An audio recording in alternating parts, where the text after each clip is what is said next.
喺個時刻入咗個結界，跟住就其實不斷喺度兜圈。因為由我哋翻出嚟嘅時候，我哋發覺我哋成個因為揾咗條新嘅路出嚟，我哋成個路段行到都唔夠半個鐘，我哋已經行翻出嚟啦。但係我哋去嘅路程，再加埋我哋兜圈嘅路程，足足用咗5-6個鐘。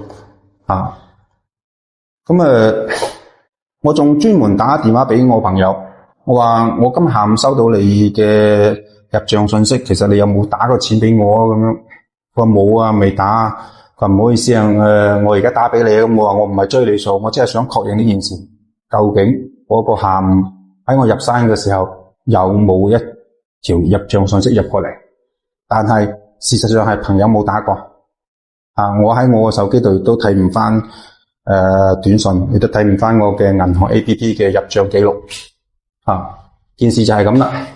我亦都唔去作評價。或者可能就係一啲類似結界嘅一個地方。本身我自己從事呢個行業啦，可能相對會比較敏感啲。但係喺當時嗰個 moment， 我係完全處於一種無意識狀態，即係唔知道自己原來已經入咗結界。我亦都唔知道自己經歷嘅嘢，只不過喺成個過程中，可能因為我哋成日都有修行事情，咁所以我哋會相對嚟講咧，我會比較清醒，喺成個過程中係相對好清醒嘅。我亦都好清楚方位應該要往邊往下。但係咧，因為同伴嘅唔係十分之認可，所以就兜多咗一段時間。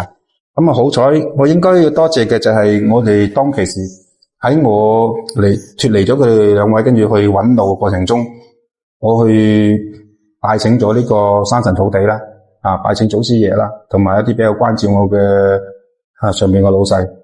可能佢哋就喺呢個無形中就幫助咗我，令到我哋幾個人行翻出嚟，都叫做有驚無險啦。呢一個咧就係我上山經歷嘅一個比較好奇異嘅一個事情。如果你哋都有咩可以奇異嘅事情即係歡迎大家同我分享，亦都可以討論。或者大家當一個笑談，當一個睇嘅笑談，亦都多謝你大家用呢幾分鐘嘅時間去聽我講呢個故事。如果覺得 OK 嘅，就俾個關注，俾個點讚，多謝。